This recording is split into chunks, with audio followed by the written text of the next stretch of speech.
If you ever scoured the records at the U.S. Census Bureau, you could find some fairly interesting names. Someone actually named their baby Fever. Someone else called their newborn Banana. There's, sadly, a person walking around somewhere with the name Lust. Another with the name Hashtag. And someone with the name Lunch. One might wonder, did the parents really think this through? And I do not even want to speculate on the names of the children conceived during the pandemic. I don't want to imagine that. Now, I did not check to see if this next family was in the records at the U.S. Census Bureau. But one of the people I used to work with swears that her dad went to school with a family whose last name, and there's no problem with this, was P-I-G-G, Pig. The problem came when they named their two daughters Ima and Yura, yielding I'm a pig and you're a pig. Again, one might wonder. And, of course, you also have to be careful when picking names for twins. One mom and dad thought it would be fine to name their twins X and Y. Someone actually also named their kids this one and that one. And one family named one twin Catherine with a K and her sister Catherine with a C. Clearly, not everyone is at their best when picking names. But names are important, both official names and the other names we give ourselves and each other. How we address each other can deepen a connection between us or harm a relationship.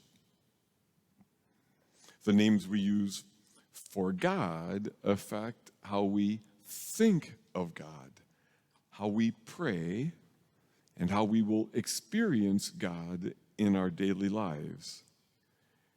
And the names we use for ourselves affect us in more ways than we realize. How do you speak about yourself to yourself?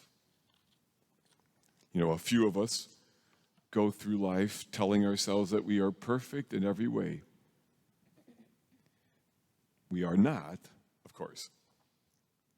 More of us, however, seem to go through life carrying around hurtful names that someone gave us, perhaps when we were younger, when we were told that we were stupid, or ugly, or not good enough. And we were maybe bullied into thinking we were unworthy of being protected, that we were unlovable. And at some point, we began, with or without words, to say those names to ourselves. It matters what we call ourselves. Today's first reading tells us that God calls us by name. In this reading from the prophet Isaiah, God says, I have called you by your name, giving you a title, though you knew me not. That message about Cyrus, one of the people seemingly least likely to be, chosen by God, is also true for us. It's also directed to us. I have called you by name, says God, you. And what do you think God calls you? To help answer that, I'll invite you now to a little experience. I will suggest names that God might have for you, and I invite you to hear them in the quiet of your heart. Now, I know that some people use imagination like this more readily than others, but I invite you to go with it if you can. Now, please listen to what God has for you through my words or in spite of them. So I'll put a little music on in the background, and then I'll offer several names. Before each name, I'll say a little bit about that name. There will be a several second pause between them, just for you to take it in if you can. Now, some find it helpful to close their eyes during a time of prayer like this. Now, if you already tend to fall asleep when you hear me preach, you might skip that. So, at this time, if you would then, please take a few deep breaths. And as you do so, become aware of being alive. Become aware of having a body. Become aware of being you.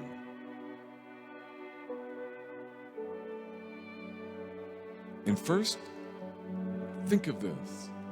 What is one of the names your friends or your family have ever called you that you liked?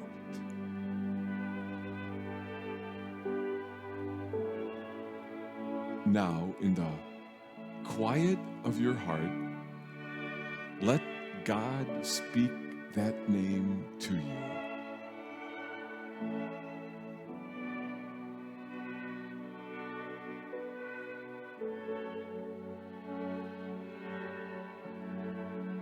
Sometimes we carry the burden of hateful names we heard growing up.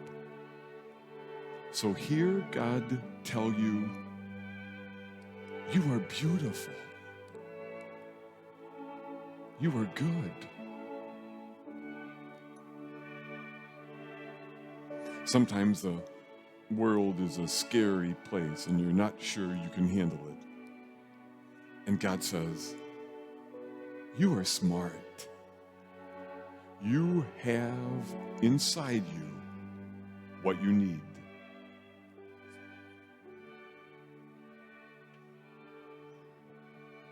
Sometimes you might feel trapped by your weakness or brokenness, ashamed of your sin or unworthy of love. If any of that is in you, God says to you, you are my beloved.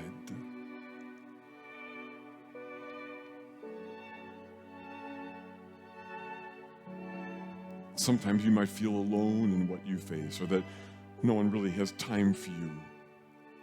Listen as God calls you my friend.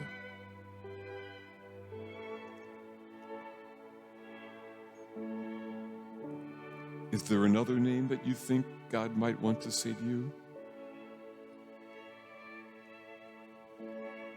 Let God speak that name to you now.